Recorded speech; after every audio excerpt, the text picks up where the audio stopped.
안녕하세요. 오늘은 5학년 도덕 4단원의 4차 시 행복한 사이버 세상 함께 만들어 가요에 대해 학습하겠습니다. 사이버 폭력이 무엇인지 알아보고 행복한 사이버 세상을 만들 수 있도록 함께 노력해 봅시다. 먼저 생활 속 이야기입니다. 사이버 폭력 예방 동화 피노키오를 보고 이야기해 봅시다.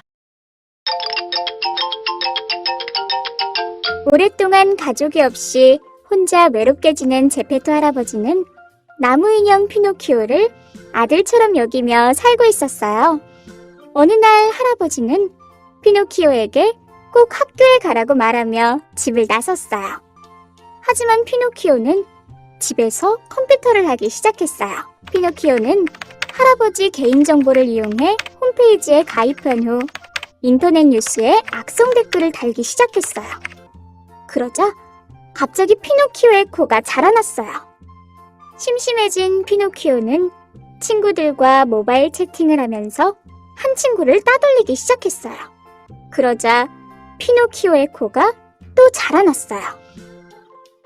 피노키오는 길에서 책을 보고 있는 예쁜 여학생의 모습을 몰래 휴대폰으로 찍어 SNS에 올렸어요. 피노키오의 코가 또 한 번 길어졌어요. 저녁이 되고 집에 돌아온 할아버지는 피노키오의 길어진 코를 보고 깜짝 놀랐어요.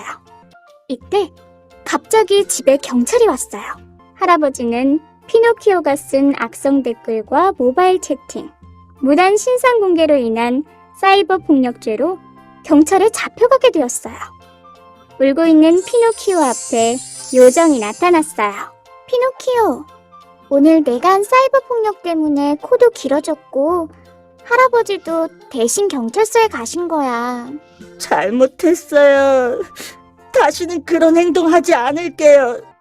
경찰서에서는 제페토 할아버지와 오해를 풀고 집으로 돌려보냈고 피노키오는 올바른 인터넷 사용법을 널리 알리겠다고 다짐했어요. 올바른 인터넷 사용으로 건전한 사이버 문화를 만들어 갑시다. 자, 잘 보았나요? 그럼 이 영상에서 피노키오의 코가 길어진 까닭은 무엇이었죠? 학교에 가라는 제페토 할아버지의 말씀을 듣지 않고 컴퓨터를 하면서 인터넷 뉴스에 악성 댓글을 달고 대화 어플로 친구와 대화하면서 좋지 않은 말을 계속해서 사용했으며 여학생의 사진을 몰래 찍어 인터넷에 올리는 행동을 했기 때문입니다. 네, 그렇습니다. 방금 하준이가 말했던 것처럼 피노키오가 했던 행동들은 상당히 옳지 못한 행동들이죠. 그런 나쁜 행동들을 했기 때문에 피노키오의 코가 길어졌습니다. 그럼 피노키오의 행동과 나의 행동을 비교하여 말해볼 친구가 있나요? 네, 저는 가끔 화가 나는 인터넷 뉴스를 보면 좋지 않은 글을 쓴 적이 있는데 앞으로는 그러지 말아야겠다는 생각을 했습니다. 네, 맞아요. 인터넷도 많은 사람들이 사용하는 공간입니다. 많은 사람들이 모여있는 마트나 광장에서 함부로 말을 하면 안 되는 것처럼 인터넷에서도 예의를 지켜야겠죠? 선생님, 저는 친구랑 대화 어플로 대화를 하다가 친구를 놀리는 말을 종종 사용하고는 했는데 이런 것도 문제가 되나요? 물론입니다. 아무리 친구 사이라도 예의는 필요하죠. 나는 장난이었지만 상대방은 기분이 나쁠 수도 있기 때문에 말을 할 때에는 늘 신중하게 해야 한답니다. 그럼 다음 쪽 체험활동 1번으로 넘어가겠습니다. 그림을 보고 철수와 소희의 행동에서 나타난 문제점을 찾아보는 활동입니다. 어떤 문제점이 있는지 얘기해 볼까요? 먼저 철수는 어떤 문제점을 가지고 있나요? 친구랑 게임을 하다가 게임에서 졌는데 갑자기 화를 내면서 친구랑 다시는 게임을 하지 않겠다고 말하는 것이 잘못되었습니다. 왜냐하면 게임은 이길 수도 있고 질 수도 있는데 자신이 졌다고 해서 상대방에게 화를 낸다면 상대방은 게임을 할 때마다 철수한테 져야 한다는 말인데 그것은 본인의 기분만 생각하는 아주 이기적인 생각이기 때문입니다. 네, 그렇죠. 누구나 게임에서 이기고 싶어 합니다. 철수만 그런 생각을 가지고 있는 것이 아니죠. 그런데도 졌다고 화를 낸다면 철수는 주변에 있는 친구들이 하나 둘씩 떨어져 나갈 것입니다. 그래서 좋은 친구 사이를 유지하기 위해서는 자신의 생각만 할 것이 아니라 상대방의 기분과 상대방의 생각도 함께 고려해야 한답니다. 그럼 소희의 행동에서는 어떤 문제점이 있는지 발표해 볼까요? 소희는 친구가 게시판에 올린 그림에 악성 댓글을 달았고 숙제가 너무 어렵다는 친구에게는 멍청하다며 비난하였습니다. 아까 선생님이 말씀하셨던 것처럼 아무리 친구끼리라도 기본적인 예의를 지켜야 하는데 소희는 전혀 그러질 않고 있습니다. 친구의 입장을 생각해보고 글을 써야 한다고 생각합니다. 네, 그렇죠. 본인은 친하니까 괜찮다고 생각할 수 있지만 상대방은 분명히 기분이 나쁠 겁니다. 나쁜 소리를 듣고 아무렇지도 않을 사람은 없으니까요. 그럼 철수와 소희의 행동에서 나타난 문제점을 어떻게 해결할 수 있을지에 대해서도 생각해 볼까요?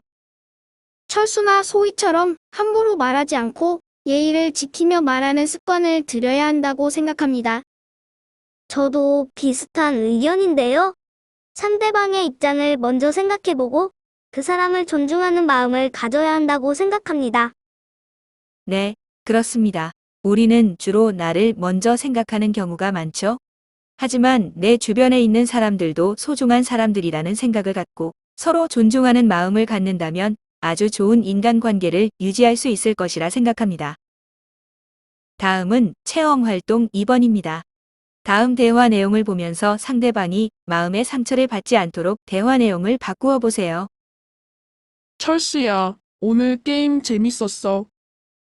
게임에서 한번 이겼다고 좋아하기는 나 밥 먹어야 해서 그만 나갈게.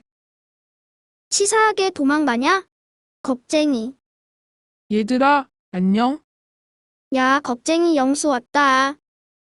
겁쟁이 영수, 안녕. 철수랑 소희가 말한 부분을 어떻게 바꾸는 것이 좋을까요? 게임에서 한번 이겼다고 좋아하기는 이라는 말보다는 나도 재미있었어 라고 말하는 것이 훨씬 좋을 것 같습니다. 치사하게 도망가냐? 겁쟁이라고 말한 부분은 그래? 그럼 다음에 또 재밌게 게임하자.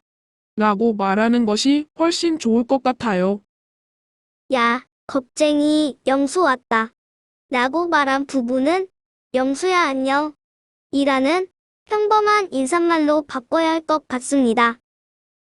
마지막에 소희가 말한 겁쟁이 영수, 안녕. 이라는 말도 영수 왔구나.